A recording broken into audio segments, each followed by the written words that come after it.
live and live from the District of Columbia, Washington, D.C.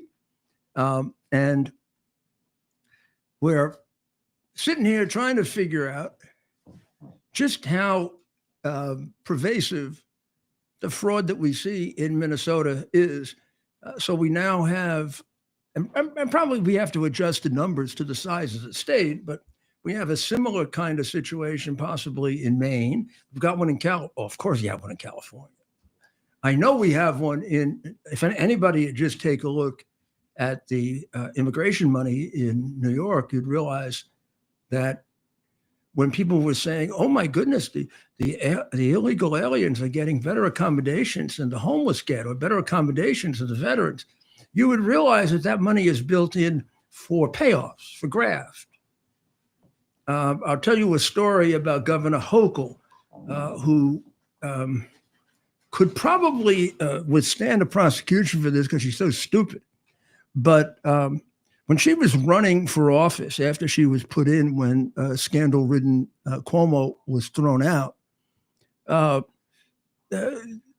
she had a pretty good race with Zeldin. I mean, Zeldin, as a Republican, almost beat her. He got to within like 4 or 5%, which for a Republican in New York, that'd be like saying that about California. So she was a little afraid. And she did a $300,000 deal. I think it was $300,000. I've got to get the exact right amount of money. The amount of money is as important as the concept. She bought PPP, for COVID, probably after it was necessary. After people realized that the masks really weren't helpful. In fact, they might be harmful, and we didn't need the ventilators as much anymore. She went and bought them anyway. And she paid $300,000 more than anybody else did, including California. And California, you can compare it to, because California paid the top price because they have plenty of graft too. And California had about the same necessities. Within a couple of days before or after the purchase, she got a $300,000 contribution from that company. So there's no doubt, says the prosecutor, that $300,000 extra, which was way beyond anybody in the world ever paid for this, and way beyond states that are very well known for graft and high contracts, that extra $300,000 was for her campaign. And of course, it was the Biden administration, so she's a Democrat. Nobody's an investigator. If it were $2 overage with a Republican, they'd have put him in Rikers Island. That's what New York is like. Something like that doesn't even bother them. It's like we always do that. Or when Adams was running for mayor, a big scandal came out about how he had this one guy who was like the king of Brooklyn or something, and he gave homeless contracts to him. And the guy's homeless facilities were awful. There were worms in the food, and there were rats in the facilities, and the food was rotten. It was getting people sick. And he wanted to open another homeless facility in Brooklyn. And the people in the area, which is in Crown Heights, a black portion of Crown Heights, black area, were dead set against having this guy because they hurt his reputation. Not only does he charge a fortune for his homeless facilities, but he gives you worms to eat. And he went there and he got the guy through. He pushed the guy through. Then it turned out a big scandal erupted. The guy had become a multimillionaire handling homeless.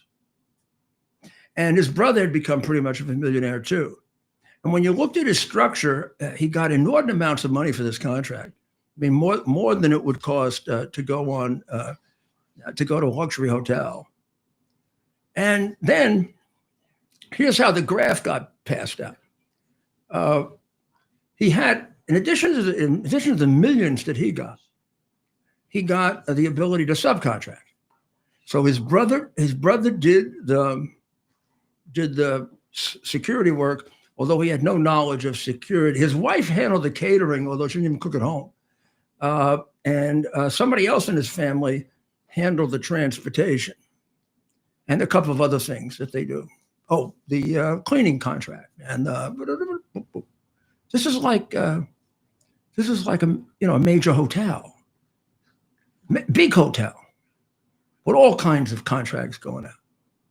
Every one of them, the Democratic politicians are dipping into. Oh, and by the way, homeless in New York had been declared an emergency, so there was no bidding for this. So Adams could say, "I'll take my pal here, who my little group here has assigned it to." That's the group that's pled guilty, being prosecuted for doing the same thing in the mayor's office, except they hit the jackpot. The very, very high-priced homeless contracts went up to the very even more high-priced illegal alien contracts, because Biden was giving them out to all the Democrats. And Biden, of course, would know better than anybody else, or the people around him, the Politburo and the Autopen would know that if we're talking Democrats, we got to build in about half for graft. Now you say, Rudy, you're exaggerating. You're exaggerating all those little details. Why are you exaggerating?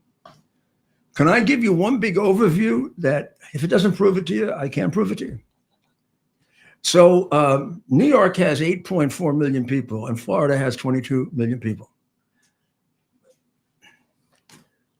They have the same budget. New York spends as much money on 8.4 million people with education rates where not even half of them are at grade level for reading and writing, where we've got streets that have fallen apart. We've got a police department that's down about 5,000. You just go on and on and on, right? We've got a foster care system that, unfortunately, which I revised and got it to be the best in the country, is now a danger to children. You go on. But New York City spends the same amount of money on 8.4 million people as Florida spends on 22 million people. So do you really think that money is spent on those people? And they're so unhappy? Or do you think, as these individual cases show, the Democrats take everything that isn't locked down and then build up the contract so there's money in it for graft? Now, I know that. And I could promise you, they made me U.S. attorney, I'd probably take it all apart. And I did it once before. I could do it again. And it's probably much worse now. But that's what's going on in Minnesota. And there's an article by someone I don't know, Jonathan Ingram, in the Post, who's the president of the Foundation for Government Accountability, that says the Democratic Party is addicted to fraud. This is only 2 pages. I mean, you could write a history of this going back to the 1830s, 1840s, when the party of slavery also became the party of graft. And people like Boss Tweed and all over the country. And what he points out is that Minneapolis, Minnesota, is just, it isn't just a small tip of the iceberg. It has to be looked at more as the just an example of the systemic fraud that grips old Democrat cities and states in massive amounts, in amounts of money that shock the conscience and that destroy the economy of a city and that destroy the ability of people to come out of poverty. You look at the money just on a smaller scale, and $1 billion is hardly small. That money was intended to people who don't have enough money to eat. That money was intended for people who don't have enough money to buy clothes. That money was intended for people who don't have a place to live. So when they don't get the money, what happens? Well, it looks like the amount of fraud in Obamacare is worse. The Government Accountability Office announced the results of a recent test in 2024. That's during the Biden era. What they did was they set up fake consumer accounts. They did an undercover operation. and they applied with these fake accounts for Obamacare. Almost every fake account was able to get it. In other words, almost every non-existent person was able to get Obamacare, and was able to put in bills and collect enormous amounts of money with fraudulent doctors working with them and taking hundreds of millions of dollars out of Obamacare. That's the money that Republicans are saying has to be disciplined and not just kept at this highest level, because it became much, much worse when Biden increased the eligibility for health insurance to 4 or 5 times the poverty level. So this year, we're going to pay $148 billion to cover premiums for 22 million people. Exactly how many of those 22 million people really exist? And how many of them really need it? There's a whole group that doesn't exist. As I said, when they did the undercover program, every person who didn't exist who applied got it. So there was no accountability. Nobody goes and checks. You don't have to get an examination. You don't have to show papers. You don't have to show your economic. You just say, I want Obamacare and I'm Joe Schmedlap, and you get it. And then you put in, I just broke my hip, and you get it. And we're talking hundreds of millions and billions of dollars. And that's the reason why Americans have such high health care. It isn't the insurance companies trying to make tremendous profits. Insurance companies have been around a long, long time, and they've made tremendous profits forever. This is way above that.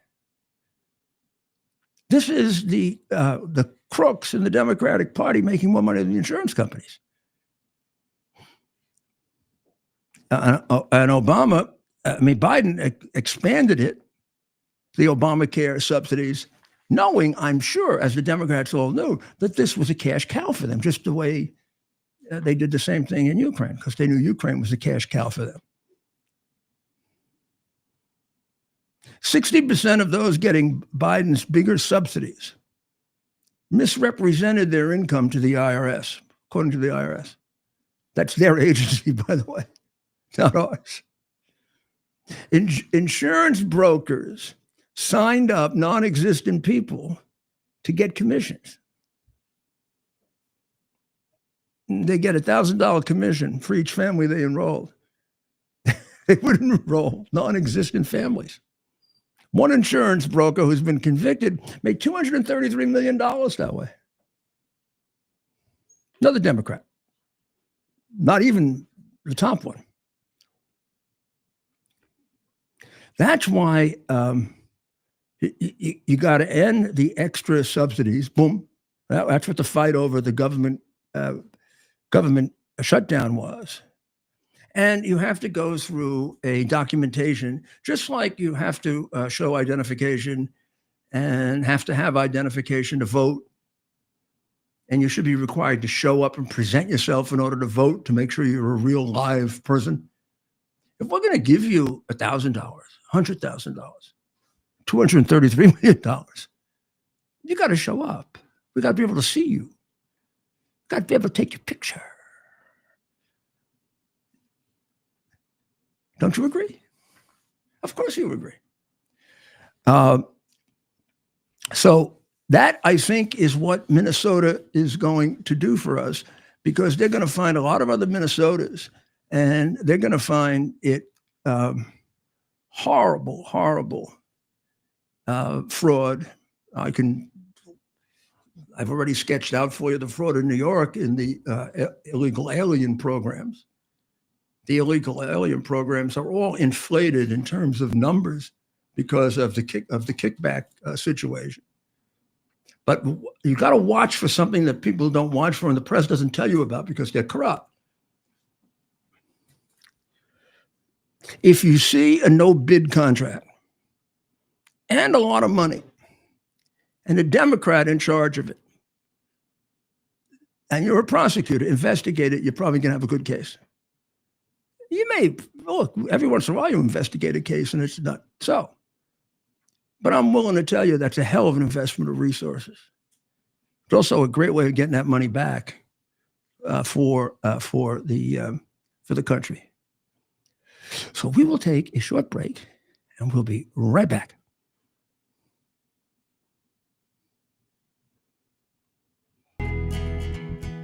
Here we are, pretty much at the beginning of the process here at this pristine, I call it a laboratory. It's not like a factory, it's like a hospital.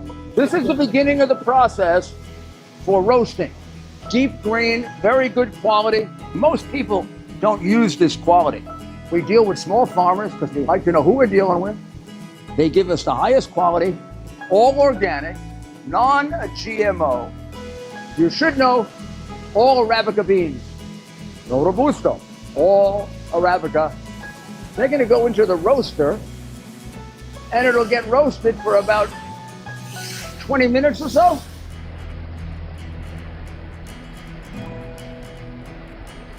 Oh my goodness, look at these. My goodness.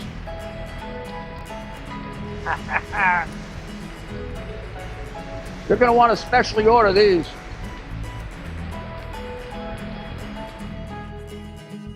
This is what goes into Rudy's coffee.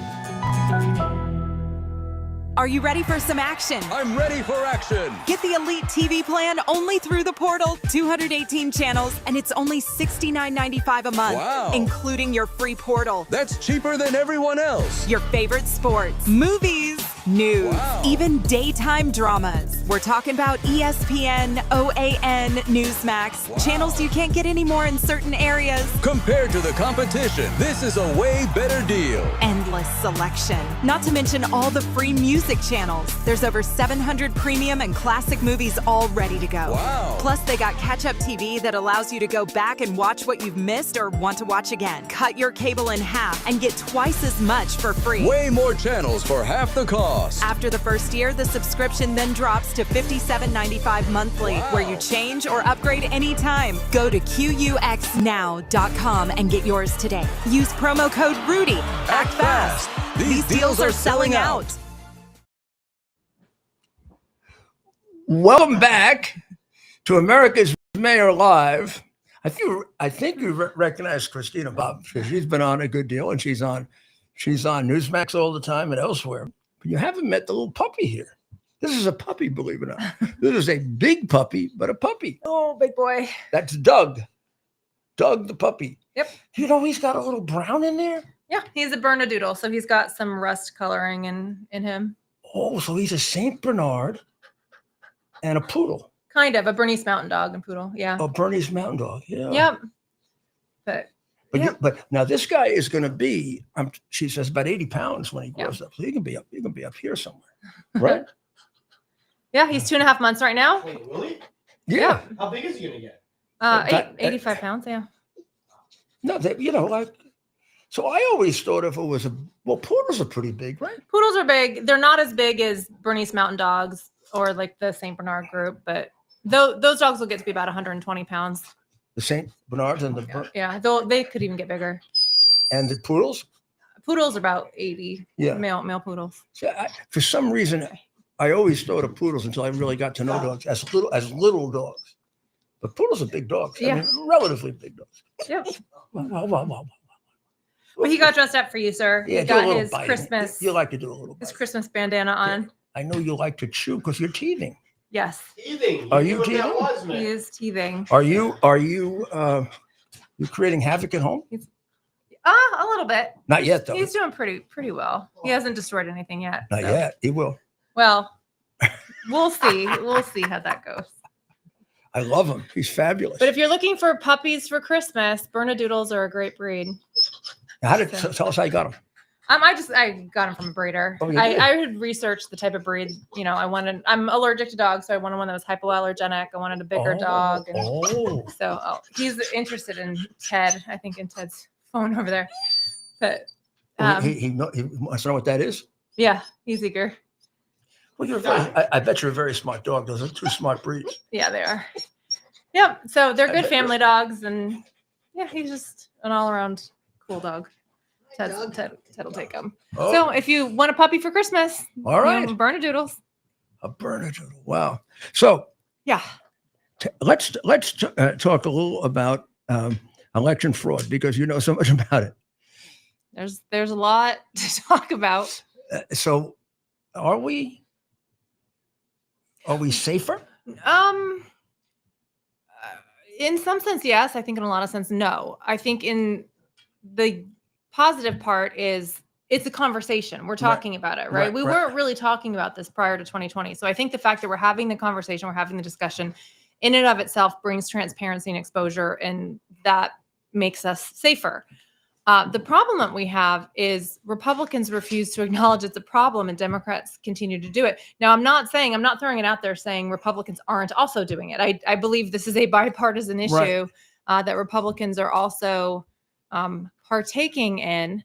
I don't think they're as good at it, and I think Democrats are a lot more aggressive with it. Well, why is it that the examples seem to come up disproportionately Democrat? Because Republicans have time and time again signaled that they are not going to check Democrats. They're not going to push back when Democrats do it. So Democrats continue to be more extreme and more extreme, knowing Republicans aren't going to do anything about it. And so it's easier to see it that way. Right. But you think there's some situation like that within the Republican Party too? Yeah. And I think that's why, I mean, if there wasn't and Republicans really wanted secure elections, we would have them. We have the House, we have the Senate, we have the White House, we have the Supreme Court, we have a majority of governors, we have a majority of AGs, we have a majority of state houses, and we have a majority of state Senate. The problem is not Democrats. I mean, Democrats are doing it, but Republicans are allowing them to do it. So if Republicans wanted clean, secure, safe elections, meaning you need ID to vote, no mail-in ballots, same day, election day voting, all of the kind of checks that President Trump has been talking about, for this executive order.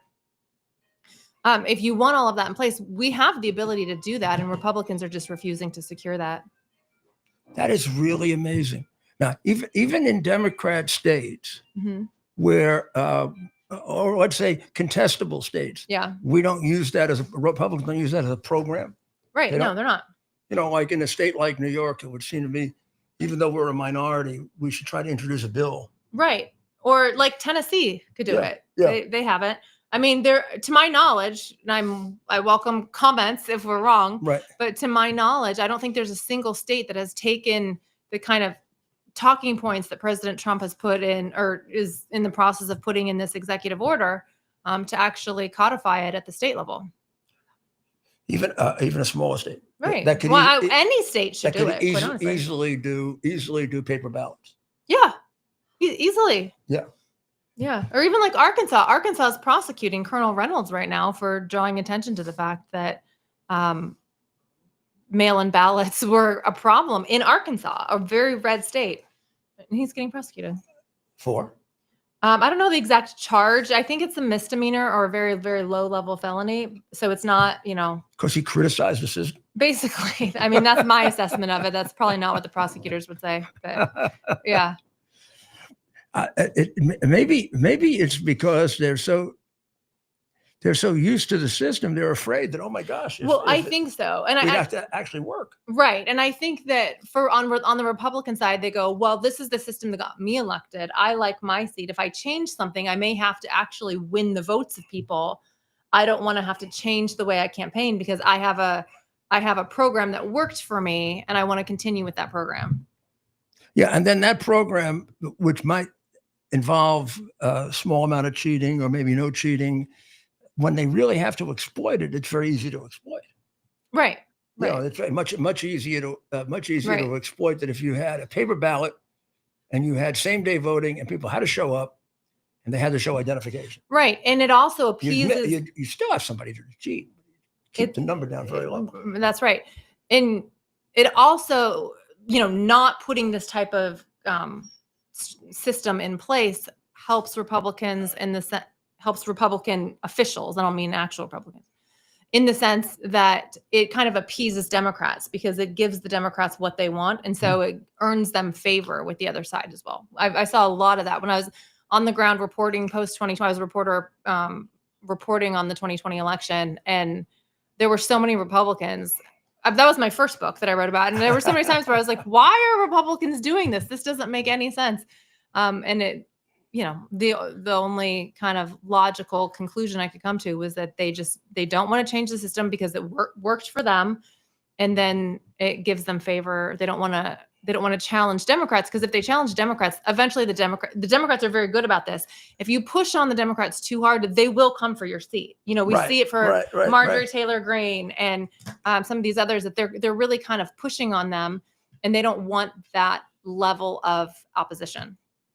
It's a shame, really a shame. But now there's a real breakthrough and a real chance for America to really get fixed, and that is the tremendously groundbreaking campaign that's going to be waged by Congresswoman Crockett. Oh, she should really revolutionize Texas. Well, it makes sense because that Texas is doing so poorly. I mean, they're probably the most profitable state in the country. Yeah, well, and they have one of the lowest tax rates. They have one of the best.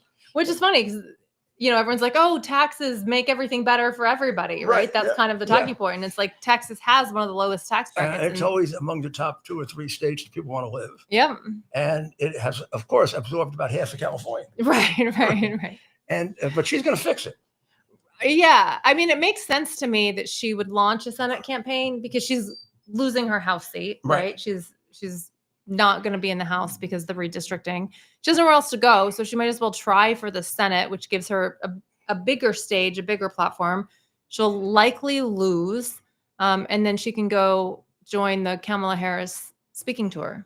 I guess. I mean, but she doesn't have the benefit of an AOC has, which is a completely blue brainwashed state, brainwashed electorate that'll vote for a communist. Yeah. No, I think that's true, and I haven't seen the data on this, but I suspect that the data of the people moving into Texas, it's more Republican than Democrat. Of course, you're going to have both, but I think there's more conservative people that are fleeing California. It's about 60-40. Yeah. According to Karl Rove. That I believe that. Yeah, and then, you also have to figure that if they move into Texas at 60-40, it probably then goes to 70-30. They convert. Yeah. And they're like, oh, this is actually good. All your neighbors, I mean, all your neighbors are Republican. Yeah. I was always used to in New York, the New York suburbs were very Republican because they had moved out of New York.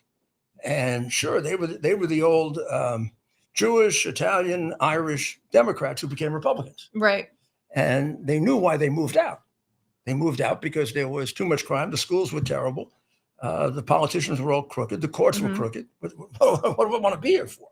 Well, we saw it. Tim Burchett mentioned that, I think it was last week when they had the special election in Tennessee. He did a little video that he posted on social media saying, don't blame the people moving into Tennessee. He said, it's not the people moving in. He said, my constituents that are from California or New York or, some of these liberal states that are moving into Tennessee, he said, they're coming to me saying, we want to help Tennessee not become California, not become New York. And they're actually becoming active, and they're reaching out to their members of Congress saying, we want to help the state not get corrupted the way our last state did. And so don't blame the people moving in. It really is the locals. And I hate saying it, but it's like the liberal white women that have just embraced this woke mind virus. Right. And they're eating it up, and they're the ones that are converting states.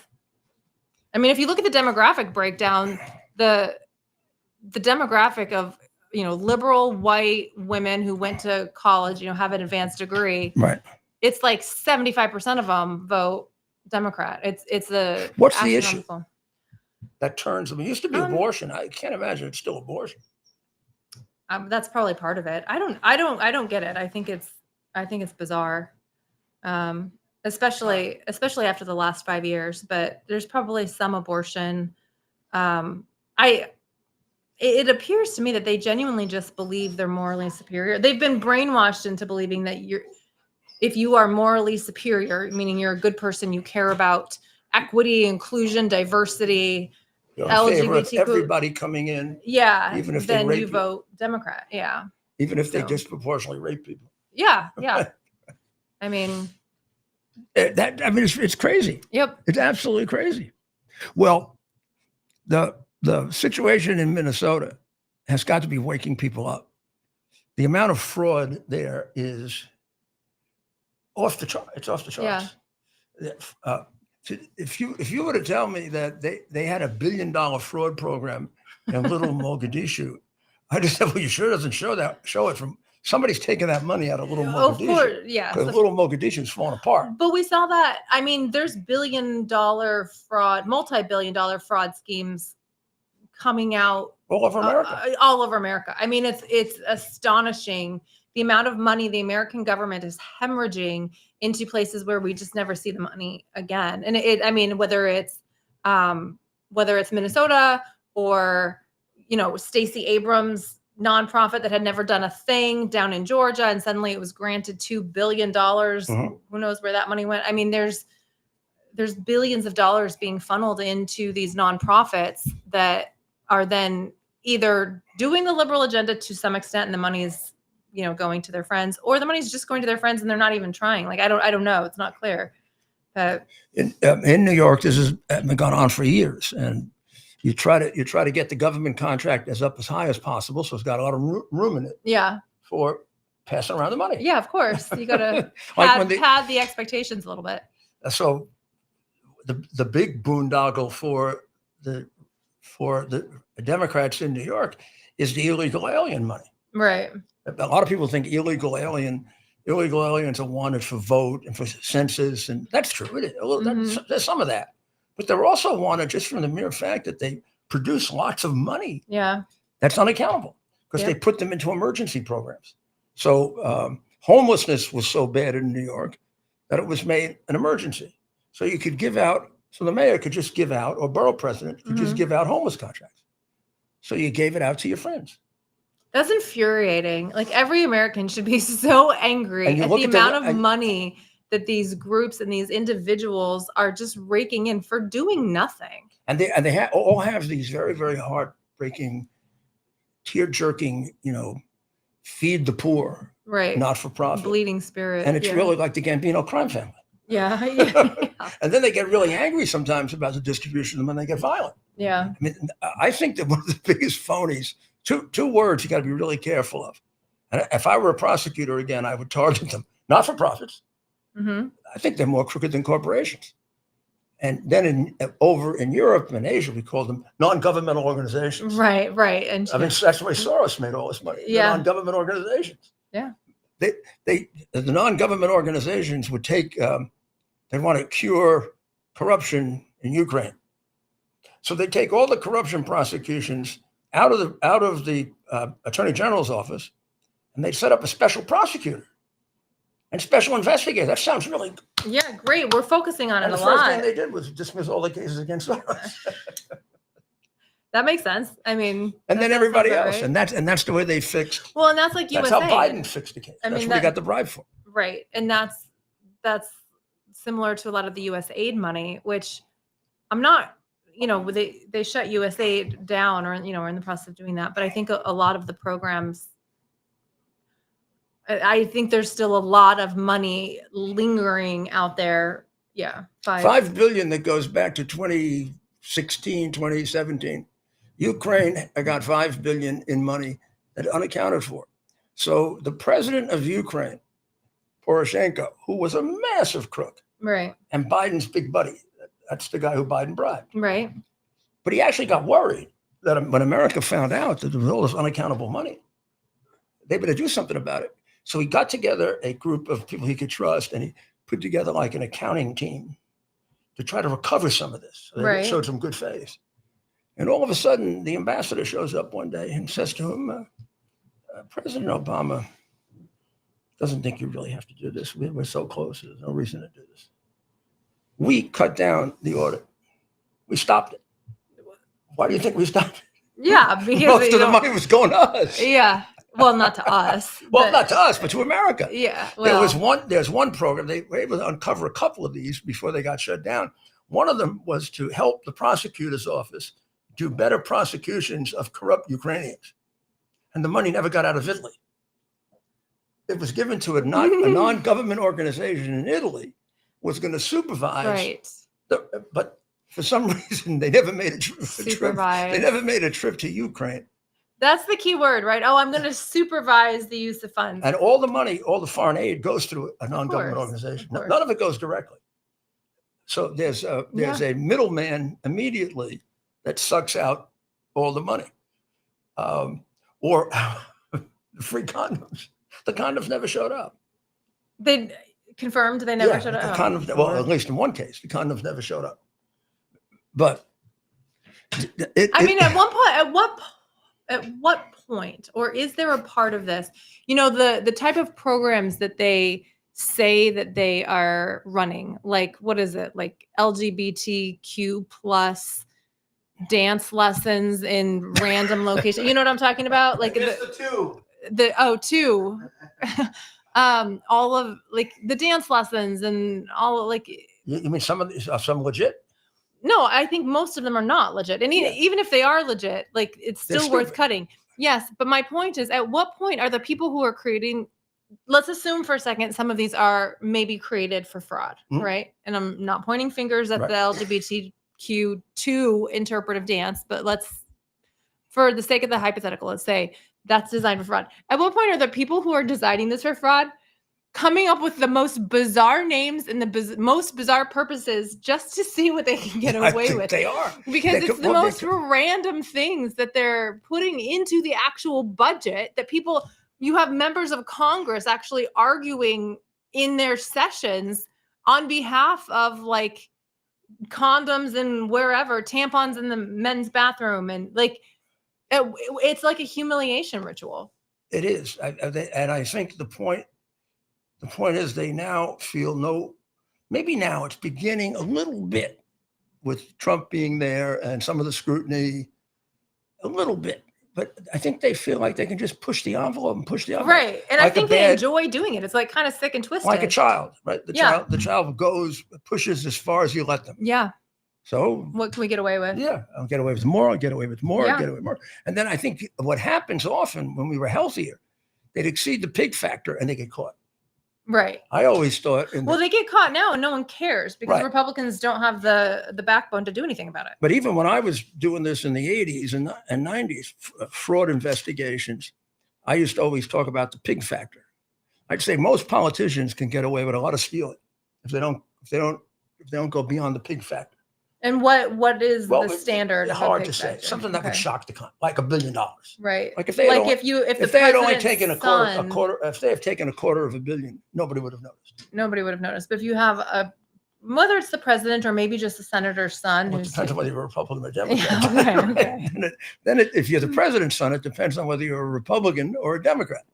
Right. And if you're a Democrat, you can smoke dope. Apparently, do whatever you want, including in the White House. Yeah. I guess we didn't know where those drugs came from in the White House. Yeah, no idea. It was really hard to figure out. I mean, this would be really hard for Charlie Chan. You know who Charlie Chan is? Mm-hmm. Okay. Ted, do you know who Charlie Chan is? Charlie Chan, I know this from you.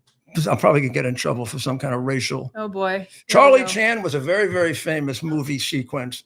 When they used to have a lot in the 30s, up to about the war. They used to have a lot of these movies that were detective movies.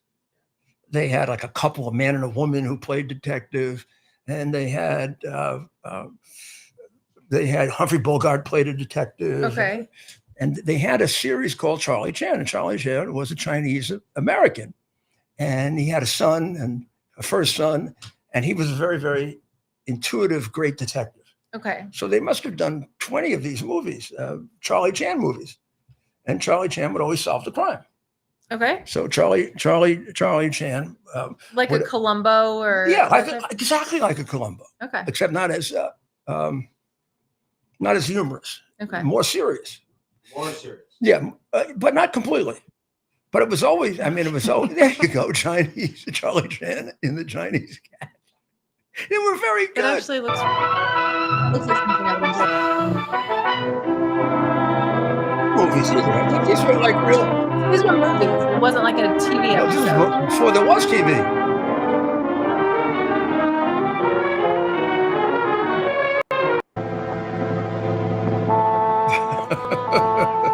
You can get these now on Ted just got it on the now. internet. Ted's a magician. I forget. No, put it on. I'll watch one tonight though. Oh, Oh, look at that. Well, unlike Columbo, they don't tell you. I always thought Columbo was ingenious because Columbo, you knew who did it at the beginning, and then you watched him unravel it. And I thought it was very, very good. I used to tell my assistant U.S. attorneys to watch it for learning investigating, because it really did show you the elements of how you do an investigation. Right. Well, the FBI could learn a thing or two. They just supposedly found the pipe bomber last week. Well, that whatever was it real quick. That was quick work. Was it 5 years? It was 5 years, and the guy was on tape. Yeah. And then they went out and found little old ladies who were 5 blocks away from the Capitol. And one time during January 6th, they yelled out Trump and they arrested them. No, I know. That's Trump! what's so frustrating about this is they so clearly targeted. Like, Well, you were here with me when that happened. yes, yeah, We were working together then, remember? yeah. We were. At the It was a Willard. different hotel, but yeah. At the Willard. Yeah, the Willard. we were Which there. At one time, they did think that that's where J6 was planned. No, I know. There are people who at our- still believe that. Because we didn't even know shit about it. Nobody knew what was going on. No one knew. And then there's all this stuff all over Twitter War and room. saying There's like, a war room. yeah, it was the war room, it was the mastermind. At the Willard. wait, the war was Several- where was that? several- The Willard, different- that's what apparently, Yeah. according to liberal That media. was in January 6th. Right after the election, that's where I met both of Really? them. Really. Yeah. Was at campaign headquarters. Mayor Giuliani was Yeah. seen going into Professor Eastman's room at 4 in the morning. Hey, no, Twice. that's because some rumors with that one. They man. call You want us- some Rumors. rumors? Twice, Had Professor. nothing to do with the election. They call us conspiracy theorists. Twice, Professor Eastman fell asleep in my room. Did And you- I put a blanket on him. That's and a let him whole have other my- news story that has nothing to do with No, the we election. we had put out a whole. This I is don't how know. we became co-defendants in the Yes. criminal case. I in don't know. Arizona. I probably shouldn't tell this, but they'll probably revive the case. No, that's fine. But we put out all these things, but it was more about getting the letters from the Yeah. state legislatures, and we're putting out who we have, Yeah. that yeah. supports us. And he's saying, well, I talked to him and I talked to him and I talked to him. And he was sitting on the bed and I had to go take a telephone call. And I come back and he's He's slumped over. Well, it was a lot. There's a lot going I on. took all the papers, I took a blanket and I put it over and I went to sleep back in the other bedroom. Nice. No, that was a wild time. Like, I can't. Well, now we're still facing. We may it. still have to go to jail together in Arizona. And President- There's not a better soul. Well, I was really, the case I wanted, I was thinking might not be bad. It would be in Georgia. We could go to jail with the president. He's a lot of fun. And I he think is a lot of we fun. could have like every Saturday night. He could be the he would jockey for all the- DJing on the Yeah, iPad. he could be a DJ for all the criminals. It'd be like Mar-a-Lago, but it would suck. Well, he would make it into something nice. That's true. He would charm all the That prison is guards. true. He would. Prison guards would call him, Mr. President and Mr. Yeah, Trump. yeah. And then we'd have it'd be like with the mafia. The mafia loved going to prison. They used to have, when they were in Atlanta, in the Atlanta penitentiary, they used to have food brought in. Did they really? Oh yeah, and they established like little Italian restaurants around the penitentiary, and brought people down from New York who did the cooking, and they brought food in from Italy because they had to have a very good Sunday meal. Oh my gosh. They wouldn't be Okay. able to Well, make if our it. case doesn't get dismissed, you're gonna have to teach me how to make that happen. Right. That's the kind of service I want in prison. So tell us what you're doing now. Yeah. Well, I've got my book out, I know. Defiant, Inside the Mar-a-Lago Raid and the Less Ongoing Lawfare. Show a picture. As they say in Brooklyn, show a picture of it. Yep, there's my website with the book. I was President Trump's custodian of records and attorney on site during the raid. Got sucked into all of the investigations regarding Jack Smith and January 6th and everything. So We should do a movie about that. it absolutely needs to be a We do a movie. movie It about really that. does. It's But a wildly Just the crazy raid. story. That's that one. That's Yeah. that. I mean, you could do a movie. If you did a There- movie about there's- all of them, it would take too long. Yeah, it could be a series or whatever. But yeah, the information that I've got text messages, emails, everything you want to know that happened. It's all in there. So I'm selling the book. I'm at Judicial Watch now. Absolutely love Judicial Watch. Thank you, everybody that's watching that happens what to a support great Judicial Watch. organization. I agree. They're I agree. fantastic. It's been great. So I'm enjoying that, and I'm just fighting my last case. Is this how many cases do you still have open? Criminal? Anything that relates to? I have one criminal Uh-huh. that's open. That one with Yeah. you. I don't think there are any others that they've told me about. Civil cases, maybe 3 or 4. Okay, so it's Down from whittling down. 15. That's crazy. That is so wild. So wild that I had 9 at one point. I wasn't a party to all of them. I was a party to 2 of them, and then I was subpoenaed in the other 7. For little old me, that was a lot, though. That was a lot. It was a lot for me. That was a lot of cases. Yeah. Were they all in Arizona or? No, it was mostly the January 6th stuff, and then it was both criminal and civil. So it was Jack Smith. You had nothing to do with January 6th. What? You had nothing to do with January 6th. You were working on the election. No, I know, but I was reporting on it. I was at the Capitol. She had nothing. I'm going to tell you. I don't. Yeah. Well, tell Chris Mays that because she doesn't believe you. Doesn't matter that she doesn't have any evidence to prove the fact that she's convinced I was a part of it. What did you do? Well, in my initial disclosure, because the prosecutors are required to disclose everything to you, they only turned over my reporting. They were like, she has intent. And so they turned over the fact that I was reporting on the election, which I was. Oh, well, you go to jail now in England for intent. But yeah. If you think about so what criminal activity they think I actually did on January 6th has not been established. Yeah, I don't know. Well, but they dismissed the case very early on. One of the judges in the District of Columbia, who turned out to be a pretty mean judge, so I'm surprised he dismissed the case on me.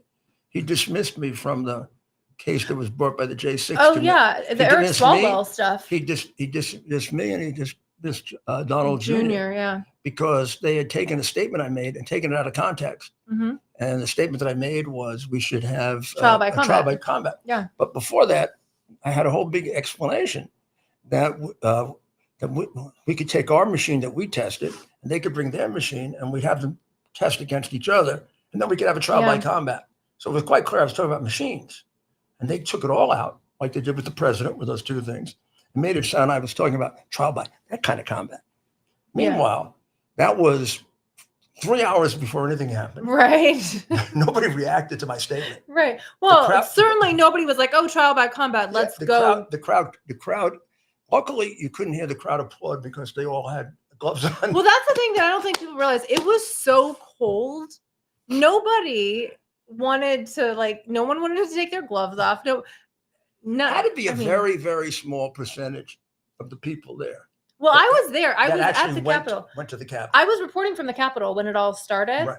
I don't know if you remember. I walked from the Capitol to your hotel.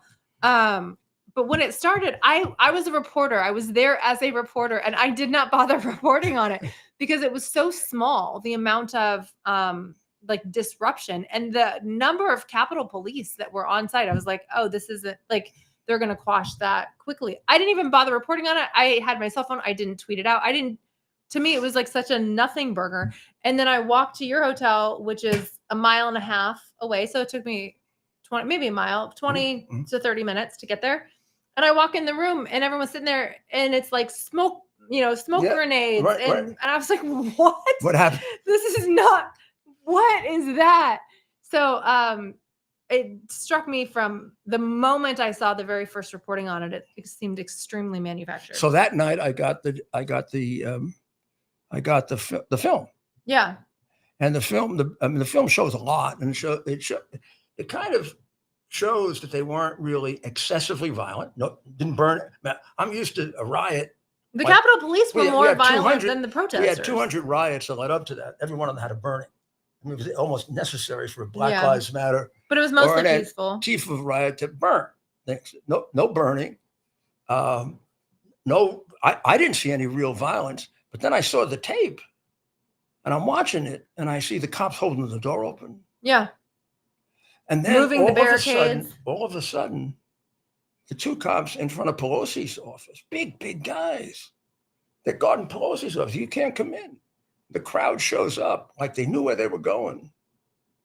And they go up to them, including Sullivan, who was doing the They talk the cops into giving up Pelosi's office. The two cops walk away. Oh my goodness. And then two guys, one of whom was identified as an Antifa member, starts banging the door open. And all of a sudden, out of nowhere, a gun appears.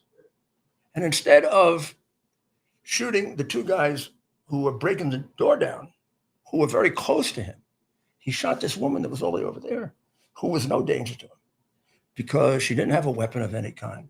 Mm-hmm. She was going to come over a transom and fall on her ass. Yeah. And then when I first saw it, it wasn't so bad. Then I go through the whole film and I see about 6 cops on his side and about 8 cops on her side who could have stopped him. Yeah. And I'm saying, now, why would this guy shoot somebody? He had 6 cops to come and help him with this little girl. Yeah. Yeah. And so I got several of the detectives that were with me because they started my security company then before they went and raided it. Unreal. One of them had been a homicide detective. Yeah. So I can tell you anything. Why don't you just watch that?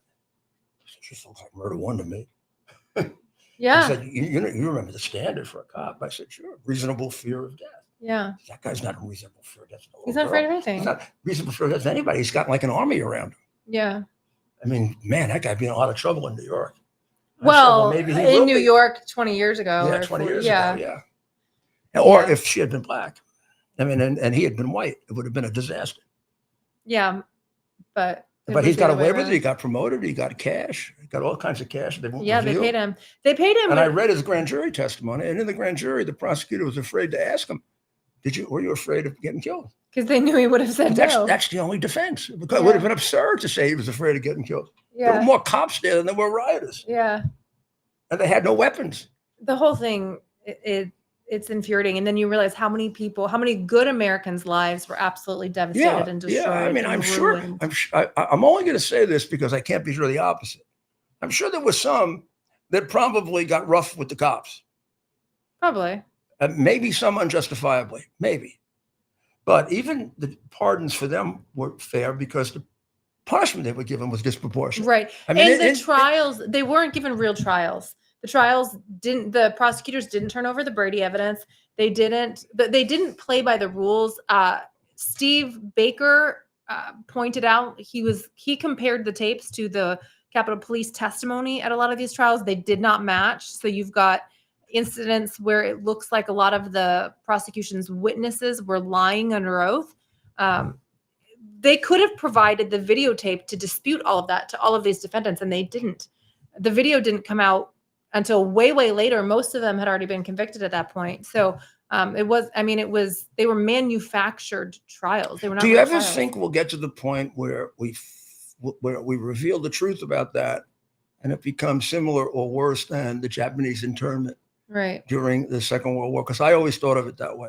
I said to myself, this is one of the darkest days in American criminal justice. Mm-hmm. And it always made, I don't know why, but it always made me feel a little guilty about what they were doing to me when I would find out what they were doing to them, because they'd have them in solitary confinement. Yeah. They had them in They had places it so where much rats worse. were around. Yeah. And then after a while, when it went into high drive, when Biden got upset that they weren't prosecuting enough, remember? Mm-hmm.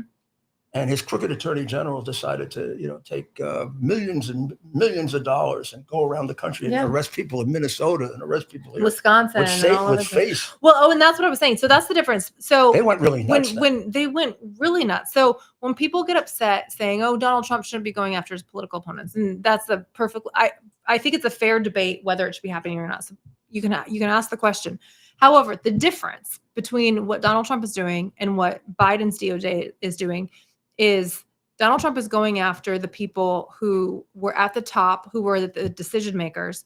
The Biden DOJ, yes, they went after Donald Trump, but for the vast majority, they went after normal, everyday Americans who did not have the ability to push back. Thousands of them. It would be as if Biden were Thousands. going after the FBI agents and cops who raided Roger Stone or raided me or raided, Or not even that. or I mean, put- just people who post, sorry, just people who posted on Facebook or posted on social media. Yeah. I'm glad they got Rudy Giuliani. Yeah, That's who they yeah. were going after, just regular Yes. people. So the difference between the way that the Trump DOJ is handling the situation and the Biden DOJ targeted us. They targeted Americans. They targeted people who didn't have the ability, whether it was financial, just regular resources, or the understanding of how it all works.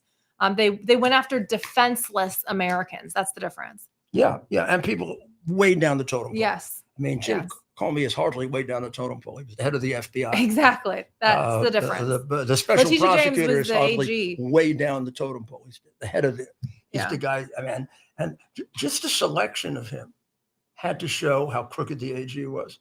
Here, I was involved in a lot of special prosecutor appointments and evaluations when I was in the Reagan administration, and that's when we had a real special prosecutor. So you try very, very hard, and I had to get a few special prosecutors. You check everything. You want a person that they can't criticize. Right. So they pick a guy who probably had one of the worst records in the Justice Department for unethical behavior, documented by the Supreme Court of the United States. Right. You know, when you appoint him, the first thing they're going to say is, this guy got a case reversed 8-0 for his unethical behavior in trying to frame a governor. Yes. I mean, now even Well, if, like he did somewhat successfully. even he destroyed his life. Even if the Supreme Court, you think they were wrong, you don't pick the guy because if they were a normal administration held accountable by the press, they'd have ripped it apart for appearance. Mm-hmm. Yeah. You can't find a guy that hasn't. I mean, almost nobody has had their case reversed 8-0 in the Supreme Court for unethical behavior. Here's the guy who did that, and you put him and then he targeted the Tea Party. He was part of the IRS targeting Tea Party conservatives. He was an expert in what they wanted him to do because he did it to the governor. They wanted him to prosecute Trump before the election, to kick him out of the election. They wanted him to do to Trump what they did to Bob McDonnell. Yeah. And it worked because he didn't get reelected. He dropped out of the race. They were hoping that to have the same effect. Yes. You know, who cares? So they picked an expert, one of the few. That's exactly what they did. I mean, but no reporter ever wrote that. Well, except maybe on our side. I would say I think I did. But no, I mean, no, it didn't become the major story. Yeah. Oh, yeah. No. And very few people even know to this day about Smith's terrible record. Right. He was a joke in the Justice Department. Oh, he's revered. Yeah, revered and maniac, complete maniac. Yeah. When the president sometimes says people are maniacs, you wonder if he's exaggerating. He's not exaggerating about Smith. No, I mean, how you can do that to people for political gain, like you're putting political ideology above human lives. Yeah. Like you're willing, especially with the January 6th stuff, you're willing to destroy thousands of people's lives, their homes, their livelihood to score a political point. I think there's something wrong with you as a human. Well, I turned over all the evidence on Ashley Babbitt to the U.S. Attorney's Office in the district about 8 days later. And I told Maria, because she helped me put it together, I said, I think one thing they may not screw around on is first-degree murder. Because I remember crooked prosecutors, DAs in Brooklyn and Queens. Yeah. Ones who take money. But for the murder case, I hope you're right. Something about their conscience. Well, they had no conscience. They just buried that case completely. They just buried it. It's as if, you can get away. Well, you can get away. But I'm with talking one. about the Trump DOJ. Oh yeah. But I mean, have they reopened it? No. But that's there's where no I was going statute of with- limitations on it. Right. It's a murder case. No, I know. That's my point. Is that In New York, the tradition is that no murder case is ever closed. Oh, really? When I was mayor, we solved a murder that was 105 years old. Oh my gosh. And it got added to my statistics that year. I was very angry. Congratulations. Yeah. Wait, you were angry? No, I wasn't angry. I was teasing. Oh. Because I was trying to get crime down in every single murder. Oh, So I said, oh boy, see. instead of having got down to 605 murders, 606. Got it. Because most of them we solved 3 or 4 years ago. Yeah. But if you don't solve a murder in the first couple of days, it's very hard to solve it. I believe that's true. But we have the cold case squad. In fact, I think they did a television thing about this. Yeah, it's for a called while. The First 48. Yeah, I think you can probably still find it. The cold case squad. They would go back, and sometimes they go back 20 years, 30 years, 40 years, 50 years. People are dead. Yeah. They just how to solve it. How to close it. Yeah. It was like I think they just did Jack the Ripper, didn't they? It was an insult to the homicide detectives that there was an open case. Yeah. So I came from that tradition, And I said, Democrat or Republican, this guy's going to be really upset when he sees these two guys. And they never did any face recognition of the two guys who were banging it down. They never did a face recognition of all the people in there to find out how many Antifa people are in there. Yeah, of course. And there's indications. They don't want to know how many of their sides There on were there. a couple Yeah. hundred. Of course there were. Of course there were. Yeah. Boy, did you ever just look back? I'm sure you did, but I'm going to ask you this question. It's almost a rhetorical question, but I'm going to get an answer. When you look back, it's unbelievable, isn't it? It is very surreal. Aren't there times you woke up and said, this can't be true? Every day, actually. Every day that we have our case open, I wake up and go, man, I can't believe I'm in this position. Not just in that position, but like where I am. Yeah. You know, how I'm here. How am I here? Well, you came to volunteer to help me. That's one of the problems. I know, it was your fault. That's right. 2020, I remember. And you ended up being really good. Very effective, and you're very patriotic. All terrible things. Right. Well, thank you very, very much. Thank you so much for having me and for having Doug. He's sleeping. Doug is You can grab him, but he's asleep. puppy sleeping. Yeah, he sleeps. Do you know that our numbers went way up the minute we put Doug? Oh, really? Oh, don't wake him up. He's okay. He'll go right back to sleep. Yeah, let him Let him rest. Look one at more him. time. Come on, Ted. I know, but he won't be as small. He'll But be how- huge. How You won't be able to just pick him up. how often does he eat now? Is he still? 'Cause I know when they're real puppies, you got to give him a bottle all the time. Yeah, no, he's not on a bottle. He eats solid food. So how old is he? He is 11 weeks. Oh, that's still a puppy. He's though. still very 2.5 But months. he's off the bottle? He's a baby. Oh yeah. He eats regular food, and I got him. Anything special to like softer food and stuff like that? No. Oh, he can eat regular dog food. He can eat regular dog food, and But for a while, he had to have. yeah, he was baby food. nursing and all that. But no, I got him at 8.5 pounds 3 weeks ago, and he is now 22 pounds. So he's almost tripled in size. What was it? He was 8.5, and now Well, he's he's a 22. real puppy. Yeah, But he still looks like a puppy. yeah, he does. He has that puppy look. He's so stinking cute. You want to take him? Yeah, I'd love to. Come here. My good boy. Yeah. He's so tired. Come on, Dougie. You're tired. You're tired. Aw. Puppies get very tired, Yeah. don't they? You get Aw. very tired, don't you, puppy? Yeah. Yeah. You know I have to get a dog, right? You do. Yeah. Oh. They're the best. Well, we're going to take a short break, and we'll be right back after we do Hang something. out with Dougie for a minute. What a good dog. What a good doggy. What a good doggy. Ted is taking pictures, so that's why we're. Hang on a minute. Yeah. Oh, look at him. He's Right back after these short messages. Here we are, pretty much at the beginning of the process here at this pristine, I call it a laboratory. It's not like a factory, it's like a hospital. This is the beginning of the process for roasting. Deep green, very good quality. Most people don't use this quality. We deal with small farmers because they like to know who we're dealing with. They give us the highest quality, all organic, non-GMO. You should know all Arabica beans, no Robusto, all Arabica. They're going to go into the roaster, and it'll get roasted for about 20 minutes or so.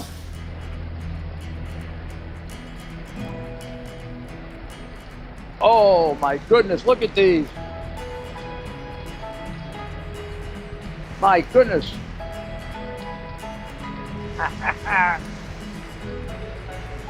You're going to want to specially order these.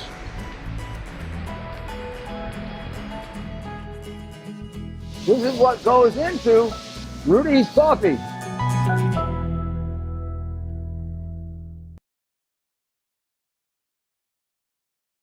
Are you ready for some action? I'm ready for action. Get the Elite TV plan only through the portal, 218 channels, and it's only $69.95 a month, Wow. including your free portal. That's cheaper than everyone else. Your favorite sports, movies, news, Wow. even daytime dramas. We're talking about ESPN, OAN, Newsmax, channels you can't get anymore in certain areas. Compared to the competition, this is a way better deal. Endless selection. Not to mention all the free music channels. There's over 700 premium and classic movies all ready to go. Wow. Plus, they got catch-up TV that allows you to go back and watch what you've missed or want to watch again. Cut your cable in half and get twice as much for free. Way more channels for half the cost. After the first year, the subscription then drops to $57.95 monthly, Wow. where you change or upgrade anytime. Go to QUXNow.com and get yours today. Use promo code RUDY.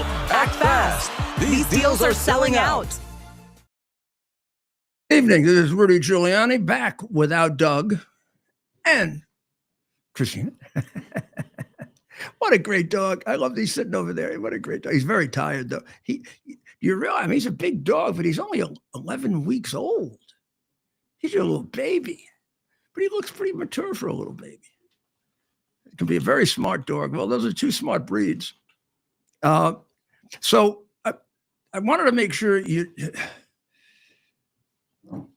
I want to make sure that you get this evidence, because like we had to do with the incidents of the illegal aliens killing people that they were trying to hide, every day, I could probably report 4 or 5 acts of disgusting anti-Semitism.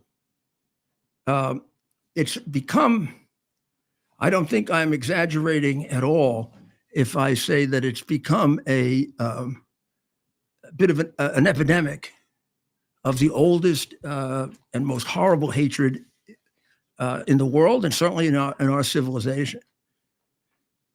And the fact that it has been completely tolerated by the Democrats, whether they participate in it, agree with it, or just enable it. But particularly, you want to enable it. It's horrible. You look at somebody like Chuck Schumer, who's Jewish, and he sits by and he lets the AOCs and the Talibs and the whatever say anything they want. Horrible things about the Jewish people. Horrible comparisons between Israel and even the Palestinian Authority, much less Hamas. I mean, the Palestinian Authority, please don't tell me about the Palestinian Authority. I investigated Yasser Arafat when he was a terrorist. He reformed. He became a massive crook after he was a terrorist, and stole money from his people. So you could say about Palestine the same thing you can say about the poor areas of America, particularly in the cities. Enough money has been given to them so they could be a beautiful kingdom, and it's all been stolen by their people. That's how you have congressmen from Harlem, or congressmen from Baltimore, or congressmen dying, multimillionaires, and their people are still starving. And that's how you have Mrs. Arafat in the south of France as one of the richest people, because the people in Palestine are starving. Israel didn't take it from them. Netanyahu didn't take it from them. Fatah took it from them. And Fatah's the good guys. So the fact that you don't know that is a conspiracy. It's called communism or Islamic extremism, or applying strictly, but honestly, the teachings of Muhammad. I mean, I don't have to go make it up. It's in the Quran. What I have to do is write it out of the Quran. It's a much more affirmative act that's necessary if we're going to be safe. Bibi has said that he is not going to be deterred in coming to New York based on the fact that the mayor of New York, Mondani, has threatened to arrest him. Now, that's going to be a hell of a confrontation if it occurs, because what Bibi is charged with is under the International Court of Justice. We specifically don't belong to it. We don't recognize its jurisdiction. So you got to tell me, what's the authority the New York City Police Department would have to arrest him? It would be an absolute, blatant false arrest. And I do believe he gets some extra Secret Service protection. And the New York City Police Department and the Secret Service work together like this. And we have a police commissioner who's first rate. I don't know how long she's going to last, May I just take a moment to say this? I put it out on Twitter today, or on X. Sorry, I put it out. I probably always say Twitter. It's like I'll always say 6th Avenue, not Avenue of the Americas. It actually was changed probably before I was born. I congratulated Adams and I congratulated Commissioner Tisch. New York City had 12 days in a row of no murder. And that this ties a record. This year, it will not be the lowest murders ever, but we're getting back down under Adams. It's a shame in a way. I mean, Adams got it in the last 2 years. And Jessica Tisch has been an excellent police commissioner. Now, Mondani is keeping her on. And I have mixed feelings about it. For the city, thank God, and maybe, just maybe, it'll work. Bratton was disciplined on de Blasio, and things got really terrible when Bratton left. Because de Blasio was always afraid to do something that would require Bratton to leave. He's further than de Blasio. And the worst thing about Mondani is he's surrounded by people who will hold him accountable, meaning the Democrat Socialists of America.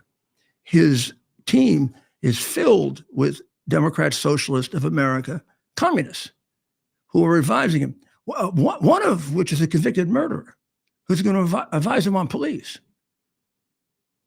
I don't think he has a single police professional on his transition team for the police department.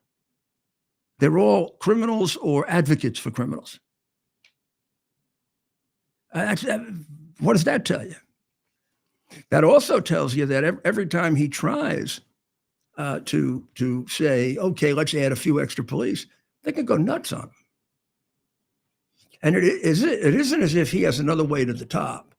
It's not as if he has the room to change to being a moderate, because nobody's going to accept him with the horrible things that he said and the associations that he has with terrorists and murderers. All that'll happen if he tries to go to the middle is he'll lose his supporters. He's not going to gain anybody, except maybe some people who can't read and write. So I think he's stuck. And he doesn't seem to be a guy of very strong moral character, given who he hangs around with and what he does. So this idea that he's going to go to the middle the way like Ed Koch did, he's a far different character than Ed Koch. And first of all, he's not anywhere near as smart as Ed Koch. Governor Hochul is like got to be, I don't know, it's really hard to say. They keep saying about the governor of Minnesota, Tampon Tim, that he's so really, really stupid. And I just keep thinking he's some kind of agent of the Chinese Communist Party. But, he might be too dumb for the Chinese to have recruited him. I don't know. Have you seen the fake, what do you call those things that are completely fake? Trump shows up in front of his house in the presidential limousine and yells out the R word. I will not say it. AI video. Yeah, but boy, that one got me the first time. You laughed. First time I saw it, I said, "What are you doing? What are you?" I think it would be funny. I thought he played along with it to make a joke, and then I realized it was not really him. So Governor Hochul has no problemo with Mondani appearing, giving people video instructions on how to avoid immigration detection. In other words, how to violate the federal law.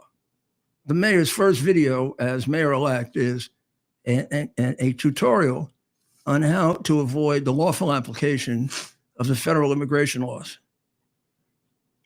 I still have Christina here, and she's a lawyer. There has to be some kind of crime. A mayor advising people on how to violate the law has to be some kind of crime. I mean, the First Amendment can't possibly allow mayors to give instructional videos on how to commit crimes. Everybody in this state should know their rights. It isn't their right They don't have a right to cross the border illegally. Right.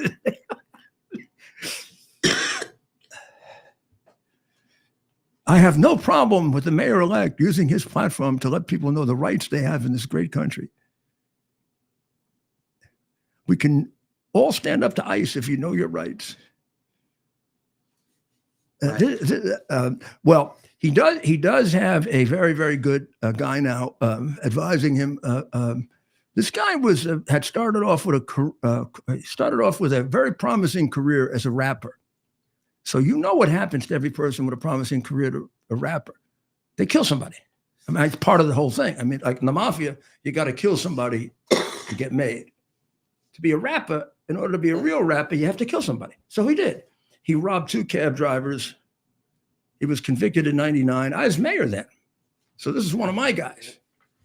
And they let him out after a short time because I was gone by then. I don't know. They must have had some kind of ridiculous parole board thing. They let him after he got like 25 years, and he actually got 2 different sentences, 7 to 14 and then 25 years. And he served 6. And he robbed Joseph Irizzi, and then he robbed Francisco Monsanto. And he belonged to the Rising. Then he set up when he got out the Rising Kings, and it teaches teaches inmates at Rikers Island. I have not monitored the course to see what they're taught, and he considers Linda Sarsour the virulent anti-Semite Jew hater, an American hater, and admirer of Islamic extremists as his very close associate and friend. So he's on the committee to advise him on police policies.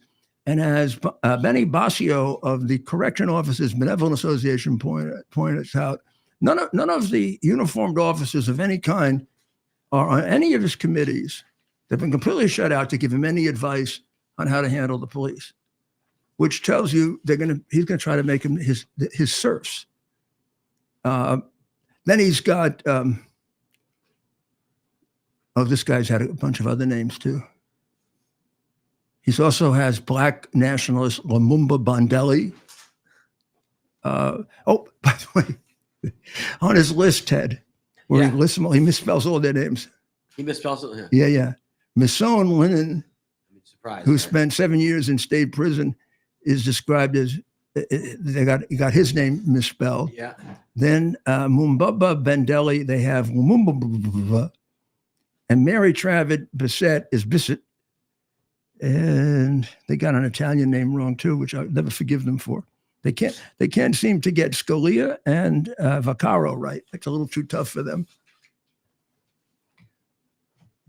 Do you know that Maria Corina Machado cannot go to get her Nobel Prize because she probably won't get back in the country? I was on that list once.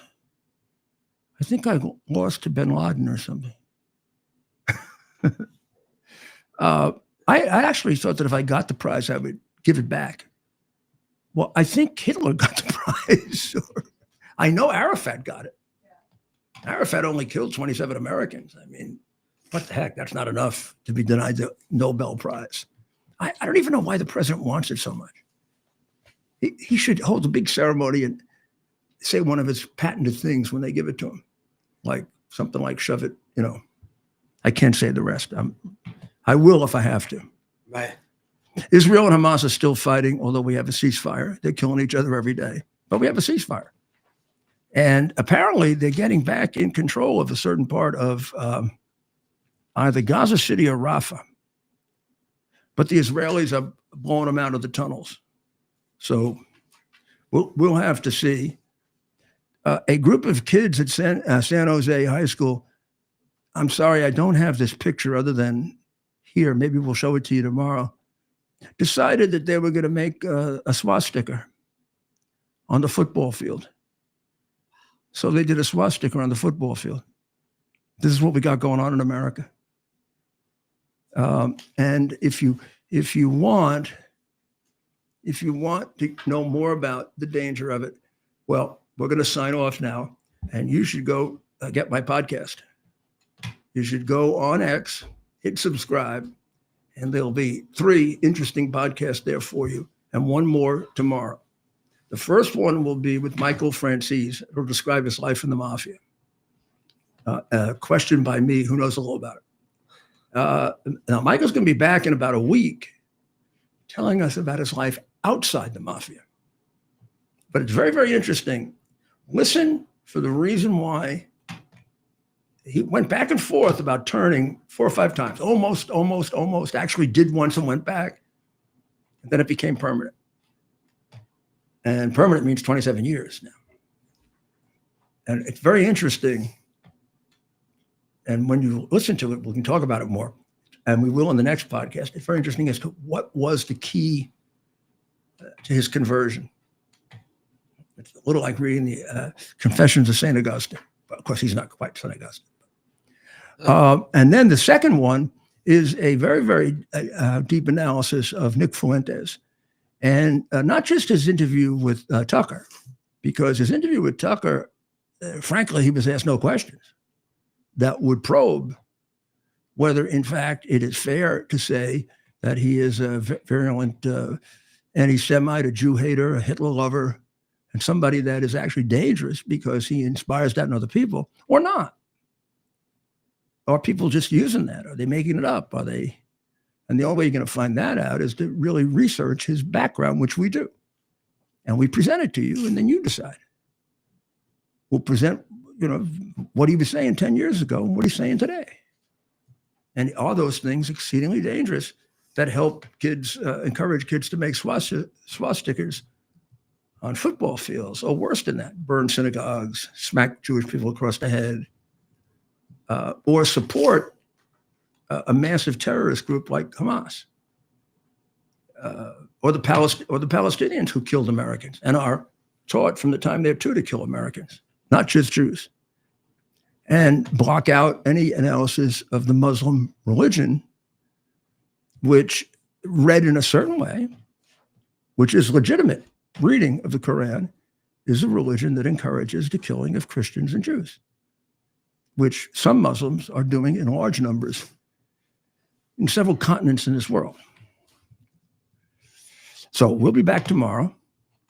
We're going to ask you to pray very, very hard for the people of Ukraine, because that whole situation is at a critical point right now.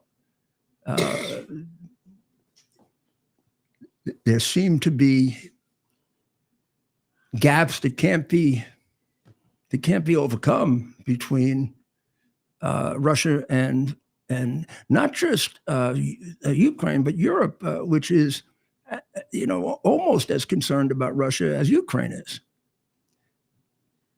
And then, of course, we want to pray for the people of Israel, because although there's a ceasefire, it really is a ceasefire with a little bit of a question mark around it. And we want to pray for the people of Iran. In fact, we'll have a report tomorrow about all the killings that are going on in Iran, which I don't think are reported here, because there's a kind of softness for the Ayatollah here in America. And then, of course, pray for the president, who has very, very difficult decisions to make. And more than anyone else, of course, the president always needs your guidance more than anyone. So what do we say? Get ready. God bless America. It's our purpose to bring to bear the principle of common sense and rational discussion to the issues of our day. America was created at a time of great turmoil, tremendous disagreements, anger, hatred. There was a book written in 1776 that guided much of the discipline of thinking that brought to us the discovery of our freedoms, of our God-given freedoms. It was Thomas Paine's Common Sense, written in 1776, one of the first American bestsellers, in which Thomas Paine explained, by rational principles, the reason why these small colonies felt the necessity to separate from the Kingdom of Great Britain and the King of England. He explained their inherent desire for liberty, for freedom, freedom of religion, freedom of speech, the ability to select the people who govern them. And he explained it in ways that were understandable to all the people, not just the elite. Because the desire for freedom is universal. The desire for freedom adheres in the human mind, and it is part of the human soul. This is exactly the time we should consult our history. Look at what we've done in the past and see if we can't use it to help us now. We understand that our founders created the greatest country in the history of the world, the greatest democracy, the freest country, a country that has taken more people out of poverty than any country ever. All of us are so fortunate to be Americans. But a great deal of the reason for America's constant ability to self-improve is because we're able to reason, we're able to talk, we're able to analyze. We are able to apply our God-given